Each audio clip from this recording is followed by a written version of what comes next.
CSS isn't for capturing analytics. Or is it? CSS is used to style your page to make it look excellent. It allows you to define colors, the buttons, where things are positioned on a page, and with pseudo selectors, you can define how a style will change on the page when users interact with it. But it's awfully weird to consider using CSS to provide you better analytics. When you have a website or a mobile app, you want to capture analytics to see how users interact with your pages and your apps. You can tell as you make adjustments that your users will start to increase or they'll retain better, they keep coming back type situation. And so these types of analytics are really critical when you're deploying your app and you need to ensure there's growth and success. Also that there isn't a sudden decline because we did a whoopsie, deployed a bug, did we? That's why we need analytics. And one of the challenges with analytics is getting clean data. Let's get cleaner analytics by using CSS. There's a cool trick and a nifty idea that allows you to capture much improved analytics by using a CSS trick. You see, what we want to do here is eliminate the best we can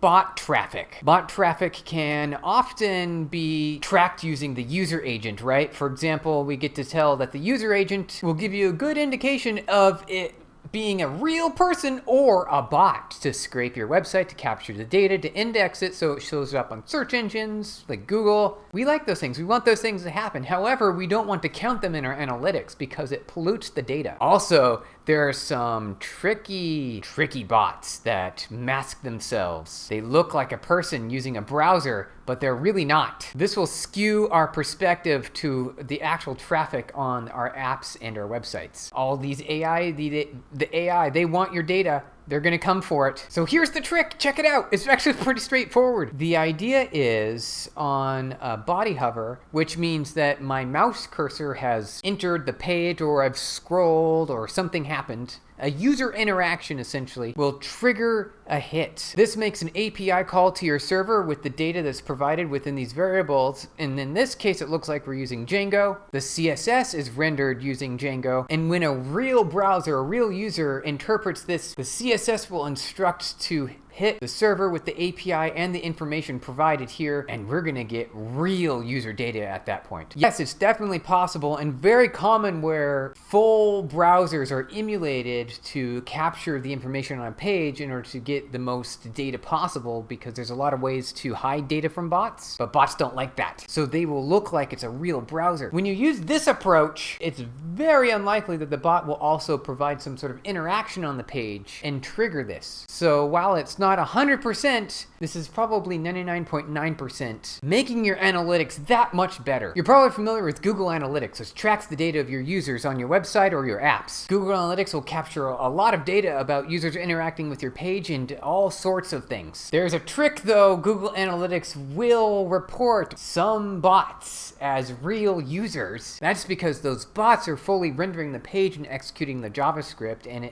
it triggers Google's Analytics to count that bot as a tracked user. Now we looked a little bit about using CSS to bypass that because it's very unlikely for a bot to trigger an on-body hover, which is a pretty cool trick. I like this trick. It's pretty satisfying because you're gonna get real user data for the most part. It's probably a good idea to go a step further that the user agent isn't a bot, because we could still capture real bots with full browser emulation that is also interacting with the body hover here, right? The bot can be doing that, and sometimes that kind of bot is kind of identifying itself correctly, so we can exclude that one from the list, which helps improve our accuracy even more. And now we have a pretty good set of data that we can really harvest as a source of truth when capturing the data of our users and interacting with their apps and our pages. Data privacy is a thing these days. It's really easy to accidentally violate that, and you have to go extra steps to prevent those accidents. As we're looking at how to capture analytics using CSS to improve the accuracy and overall quality of your data, we need to be sure that we're following the proper rules of each of the countries and data sovereignty. So what we want to do is to ensure that we're not capturing any data, storing cookies or any session information about the users. That's really hard for most businesses to do because they really like those cookies.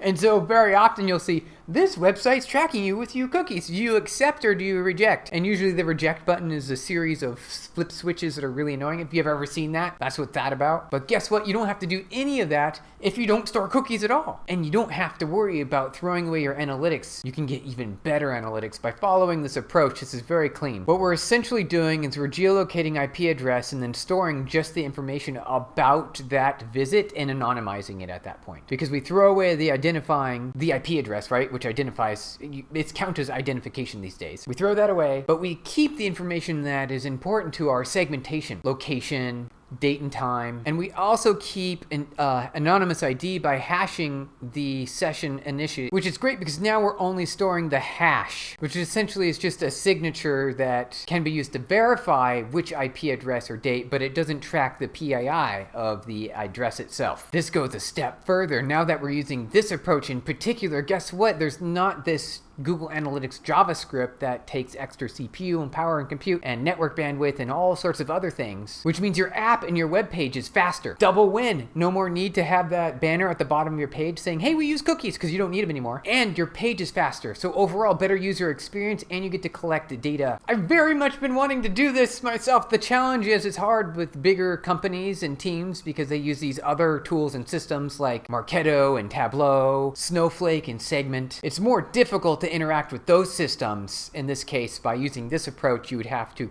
connect the data somehow. So this is a much more manual process, but it does provide you a better overall system. Okay, so we talked about how we use CSS to generate analytics, and it provides a much better user experience because it's faster and you don't need the cookie banner at the bottom of your page. It's also more accurate. Wow, that's 3 things. This is like a triple win. There's a downside though. You have to do extra work. It's a little more extra work that you gotta do. So we use CSS to trigger URL and its endpoint on body hover, so when a user interacts with the page or the app, we capture the information, then we hash the IP address and date to create a unique read of the page. There's another step in there to help exclude additional bots that might be properly identifying themselves. Otherwise, we have a really nice set of raw analytics that have been properly filtered. The way that this article is describing the hashing of IPs is by day and by IP address. So they're essentially tracking daily active users, and they'll have a full unique aspect for that. Looking at the code really quick here, we can see, as it was described in the article, that the user agent checks,